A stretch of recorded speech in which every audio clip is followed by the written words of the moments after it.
Dulu mereka miskin, mereka tidak punya apa-apa. Tiba-tiba mereka menjadi kaya raya dan sangat berkuasa. Hari ini mereka saling berlomba-lomba membangun gedung-gedung yang tinggi-tinggi. Jika zaman itu sudah kalian temukan, kata Nabi, jarak masa antara kalian dengan kiamat sudah sangat-sangat dekat. Nah, Nabi Muhammad dalam hadis sahih Imam Muslim ditanya oleh malaikat Jibril yang menyamar, menyerupai seorang lelaki yang gagah, yang tampan, bertanya kepada Rasulullah tentang mata sa'ah, kapan kiamat. Nabi menjawab, saya tak tahu. Mungkin yang bertanya lebih tahu daripada orang yang ditanya. Saya tak tahu. Ternyata malaikat Jibril pun tak tahu. Okey, tapi ketika Nabi Muhammad ditanya oleh malaikat Jibril tadi, akhbirni an amaratiha. Muhammad, okey kalau begitu, tapi tanda-tanda bahwa kiamat sudah sangat dekat akan berlaku, awak tahu tak? Tanya malaikat Jibril. Kata Nabi Muhammad, kalau ini pertanyaan ente, aneh spesialisnya. Antalidal amatu rabataha wa antaral hufatal uratal alata ri'a asya yatatawaluna fil bunyan.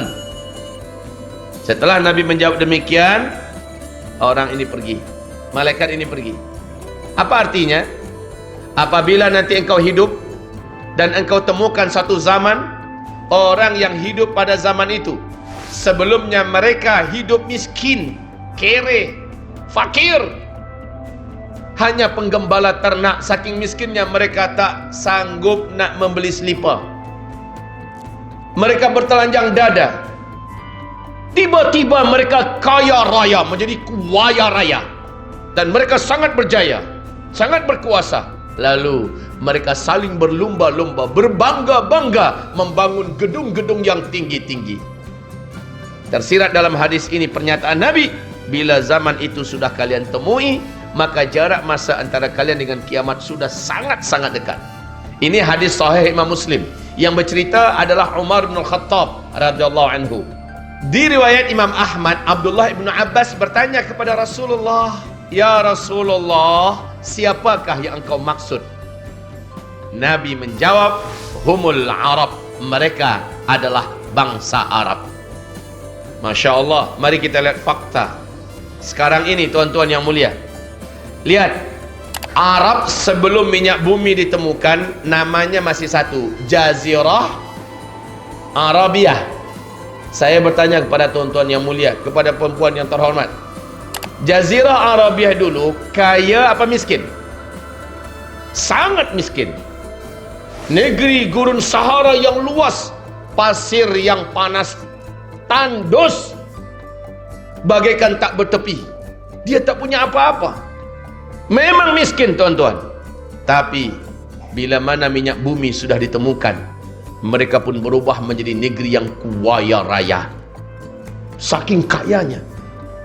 Dan mereka pecah mendirikan negara sendiri-sendiri menjadi 7 negara kaya dunia.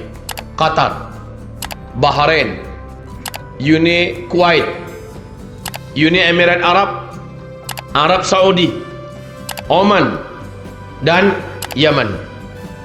Mari kita lihat apa yang dibawa oleh masing-masing negara ini di kota-kota besar mereka. Apa yang mereka buat? Yang paling dekat di hati kita dulu, Makkah Al-Mukarramah. Silakan, Arab Saudi, kerajaan Arab Saudi buat apa di Makkah Al-Mukarramah, sekitar Masjidil Haram? Masya Allah, gedung-gedung tinggi pencakar langit. Bukit-bukit menjadi hilang, bahkan ada yang masih baki bukitnya, itu pun hanya di bawah pinggul, bahkan hanya sebatas betis-betis daripada hotel-hotel yang ada. Megah, mewah-mewah. Madinah Al-Munawwarah, Masjid Nabawi yang begitu indah dan megah mewah, sekarang sudah hampir tenggelam, dikelilingi oleh hotel-hotel bintang 5, mewah dan tinggi besar-besar. Ibu kota Riyadh, ketika Raja Abdullah masih hidup, Pangeran Salman diangkat menjadi gubernur ibu kota Riyadh. Oleh Pangeran Salman, ibu kota Riyadh dirubah menjadi kota metropolitan ala Eropah. Jeddah dijadikan sebagai kota perdagangan dan persimpangan Timur Tengah. Ini baru Arab Saudi. Lihat negara sebelahnya, Kuwait. Apa yang dibuat oleh Kuwait di kota-kota besarnya? semua pembangunan yang sedang dilakukan di Kuwait mengalahkan standar pembangunan kota-kota yang ada di Eropa, yang ada di Amerika. Masya Allah. Kuwait harus angkat tangan dan menyerah dibandingkan negara sebelahnya, Bahrain. Bahrain jauh lebih indah, Bahrain jauh lebih hebat pembangunannya, gedung-gedungnya. Masya Allah. Bahrain mesti tunduk dan mengaku kalah oleh negara sebelahnya, Uni Emirat Arab, Abu Dhabi. Abu Dhabi tercatat sebagai negara termewah, terhebat, negara impian dan negara mimpi dunia. Semua cita-cita manusia ada di Abu Dhabi.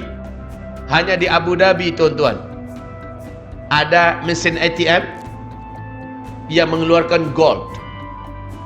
Masukkan kad, tekan nombor, digit, beberapa digit, keluar emas 1 kilo.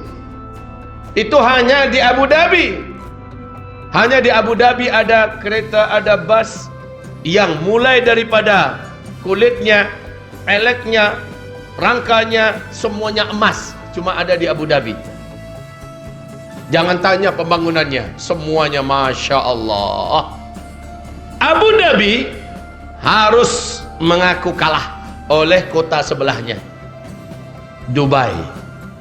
Pemegang rekod gedung tertinggi nomor 1 di dunia sampai hari ini masih di Dubai.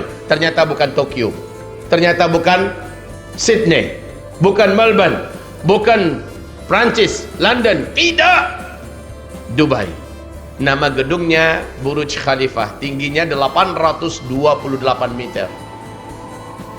Tapi gedung ini sekarang sedang dalam proses dikalahkan oleh gedung yang sedang dibangun di tepi Laut Merah di kota Jeddah oleh orang terkaya nomor 1 Arab Saudi, Pangeran Al-Walid bin Talal, yang sedang membangun gedung namanya Kingdom Tower. Tingginya gedung itu, kalau Burj Khalifah 828 meter, maka Kingdom Tower 1,2 kilometer. Masya Allah. Baru-baru saja Kuwait mengumumkan akan mendirikan gedung yang juga melampaui angka 1 kilometer pula. Masya Allah. Pangeran Muhammad bin Salman sudah menyampaikan kepada seluruh dunia cita-cita besarnya, bahwa 2030 sudah berdiri sebuah kota terindah, termahal, termegah, terhebat di dunia, dekat berbatasan dengan Yordania, masih di tepi Laut Merah, namanya kota Neom, yang menghabiskan dana 6.600-an triliun lebih uangnya. Masya Allah. Ibarat dulu mereka miskin, mereka tidak punya apa-apa, tiba-tiba mereka menjadi kaya raya dan sangat berkuasa. Hari ini mereka saling berlomba-lomba membangun gedung-gedung yang tinggi-tinggi. Jika zaman itu sudah kalian temukan, kata Nabi, jarak masa antara kalian dengan kiamat sudah sangat-sangat dekat. Nah,